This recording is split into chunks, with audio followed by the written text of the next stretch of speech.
आज हम आपको 1962 के साइनो इंडियन युद्ध की कहानी सुनाएंगे। यह युद्ध एक ऐसा वाकया था जो भारत और चाइना के बीच शुरू हुआ और जिसका असर हमारे इतिहास में भी आज तक महसूस होता है।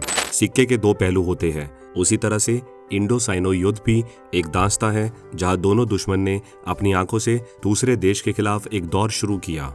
ये संघर्ष हिमालय के कठोर पर्वत श्रेणियों में लड़ा गया, जिसका असर सीमा विवादों और राजनीतिक कॉम्प्लेक्सिटीज पर पड़ा। इस युद्ध ने भारत और चाइना के संबंधों पर गहरा प्रभाव डाला। इसके दौरान हमारे वीर योद्धा ने अपनी बहादुरी का प्रदर्शन किया, लेकिन कुछ क्षेत्रों में उन्हें मुश्किलों का सामना करना पड़ा।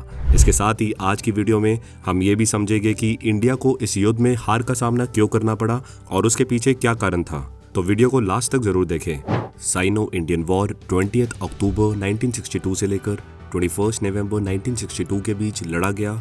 वॉर का मेन रीजन था बाउंड्री डिस्प्यूट्स। दरअसल चाइना इंडिया के दो रीजन्स को क्लेम कर रहा था और ये दो रीजन्स थे अक्साई चिन और अरुणाचल प्रदेश। अक्साई चिन जो इंडिया के लद्दाख का हिस्सा था, उसे चाइना शिनजियांग का हिस्सा बताता था और सिमिलरली तवांग को तिब्बत का हिस्सा बताता था। यहीं से दोनों देशों के बीच टकराव शुरू हुआ और ये युद्ध में बदल गया। आइए इसको अच्छे से समझते हैं।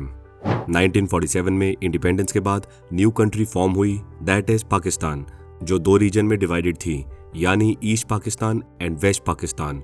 पर अक्साई चिन का डिस्प्यूट अभी भी जारी था, जिसके बाद 1949 में पीपल्स रिपब्लिक ऑफ चाइना का फॉर्मेशन हुआ और उस समय के Indian prime minister Jawaharlal Nehru ने इस न्यू चाइनीज गवर्नमेंट को इंटरनेशनली एक्सेप्ट किया और न्यू रिलेशंस फॉर्म करने के लिए हाथ आगे किया। 1915 में चीन ने ऐतिहासिक अधिकारों का हवाला देते हुए तिब्बत पर कब्जा कर लिया। इसके बाद भारत ने विरोध पत्र भेजकर तिब्बत मुद्दे पर बातचीत का प्रस्ताव रखा। हालांकि 1954 में भारत ने चीन के साथ पंचशील समझौते पर हस्ताक्षर किए, जिसमें भारत ने तिब्बत को चीन के हिस्से के रूप में मान्यता दे दी।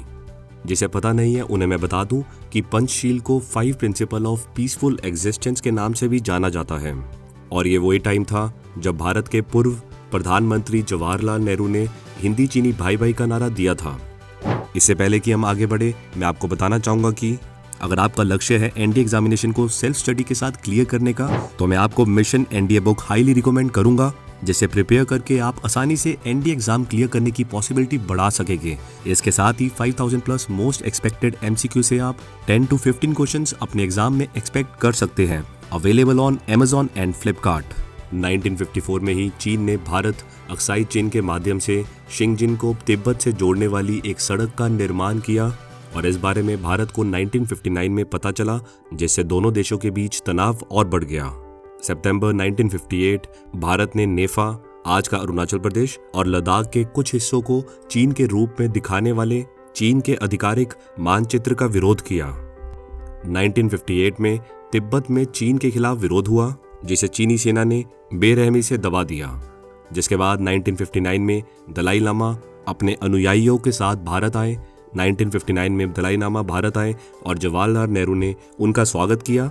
चीन को यह पसंद नहीं आया। दूसरा, चीन को यह लगता था कि तिब्बत में चीन के खिलाफ विरोध के पीछे भारत का हाथ है। इसके अलावा सितंबर 1958 में एक चीनी सरकारी पत्रिका ने आपत्तिजनक नक्शा प्रकाशित किया, जिसमें उन्होंने नेफा, आज का अरुणाचल प्रदेश और लद्दाख के कुछ हिस्सों को चीन का दिखाया, जिसका भारत में पुरजोर विरोध हुआ। जनवरी 1959 में जुहू एनलाई ने पहली बार लद्दाख और नेफा, यानी आज का अरुणाचल प्रदेश, दोनों में 40,000 वर्ग मील भारतीय क्षेत्र में चीन के दावे की घोषणा की।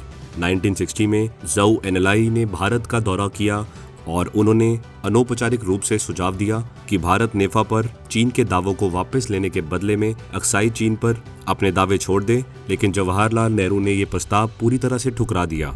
इसके अलावा फॉरवर्ड पॉलिसी भी एक इम्पॉर्टेंट कंपोनेंट है।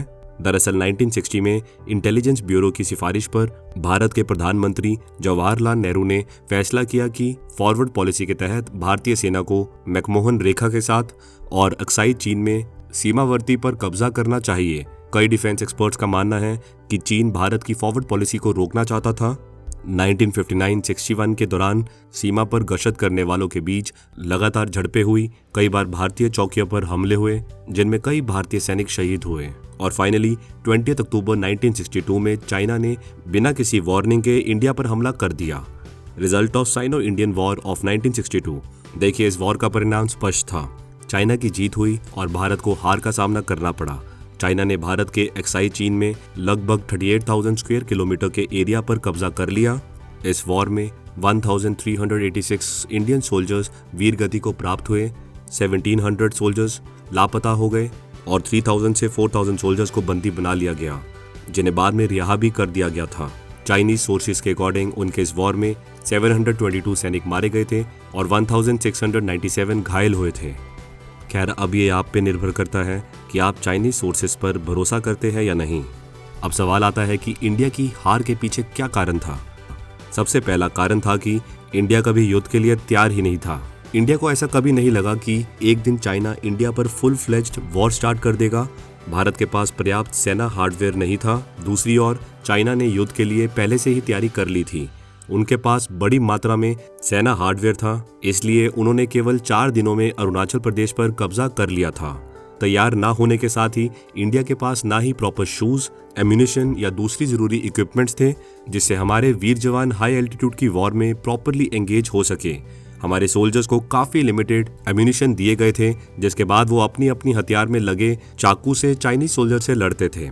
कई पूर्व सैनिकों ने इस बात का खुलासा किया है कि जब तक हमारे पास पर्याप्त मात्रा में गोलियां होती थी तब तक हम चाइनीज सोल्जर्स पर हावी होते थे, लेकिन एक बार गोलियां खत्म हो जाने पर चाइनीज सोल्जर्स हम पर भारी हो जाते थे। हार का अगला बड़ा कारण है युद्ध में नेवी और स्पेशली एयर फोर्स का ना इस्तेमाल करना। कई डिफेंस एक्सपर्ट्स का मानना है कि अगर इंडिया ने इस युद्ध में एयर फोर्स का इस्तेमाल किया होता तो शायद इंडिया को कभी भी हार का सामना करना ही ना पड़ता, क्योंकि रिपोर्ट्स की माने तो उस समय चाइना की एयरफोर्स युद्ध के लिए तैयार ही नहीं थी और इंडियन एयरफोर्स चाइना की एयरफोर्स के कंपैरिजन में काफ़ी ज़्यादा सुपीरियर थी। इसके अलावा जब भी बात हो एरियल अटैक की तो इंडिया के पास इन कंपैरिजन टू चाइना हमेशा से जियोग्राफिकल एडवांटेज रहा है, जिसके बारे में हम ऑलरेडी अपने पहले की वीडियोस में बात कर चुके हैं। पर एयरफोर्स को यूज़ ना करना एक काफ़ी बड़ा कारण बना हमारी हार का। इसके अलावा इंडिया ने अपनी नेवी को भी अंडर एस्टिमेट किया।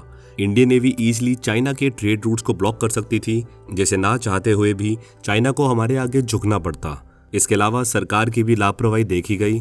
जवाहरलाल नेहरू को यह भ्रम था कि चाइना इंडिया पर कभी हमला नहीं करेगा। उन्हें लगा कि बातचीत से ही सीमा का विवाद सुलझाया जा सकता है, इसलिए वो चाइना की हरकतों को नज़रअंदाज करते रहे और इंडिया ने युद्ध की तैयारी कभी की ही नहीं। कई लोग सीधे जवाहरलाल नेहरू को युद्ध में मिली हार का कारण बताते हैं। इसमें इंडिया की हार का एक और रीजन है, वो है इंटेलिजेंस फेलियर। देखिए, किसी भी युद्ध में खुफिया एजेंसीज का बहुत बड़ा योगदान होता है, इसलिए चाइना के साथ युद्ध में भारत की हार का भारतीय खुफिया एजेंसीज की नाकामी भी बड़ा कारण थी।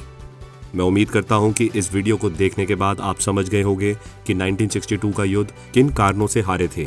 खैर, हर हार हमें काफी कुछ सिखाता है और हमें इस युद्ध से मिली हार से काफी कुछ सीखा। इस युद्ध में मिली हार से जो शॉर्टकमिंग्स थी उनको एनालाइज करके हमने अपने आप को काफी इम्प्रूव किया और इसके कारण ही हम पाकिस्तान से 1965 का युद्ध जीते थे। अगर आप इंडिया और पाकिस्तान के बीच हुए सभी युद्ध के बारे में जानना चाहते हैं तो आप हमारी इस वीडियो को देख सकते हैं। वीडियो का लिंक आपको आई बटन या डिस्क्रिप्शन बॉक्स में मिल जाएगा। लाइक करें हमारी वीडियो को और हमेशा की तरह हमारी वीडियो को शेयर करते रहे। मिलते हैं अगली वीडियो में।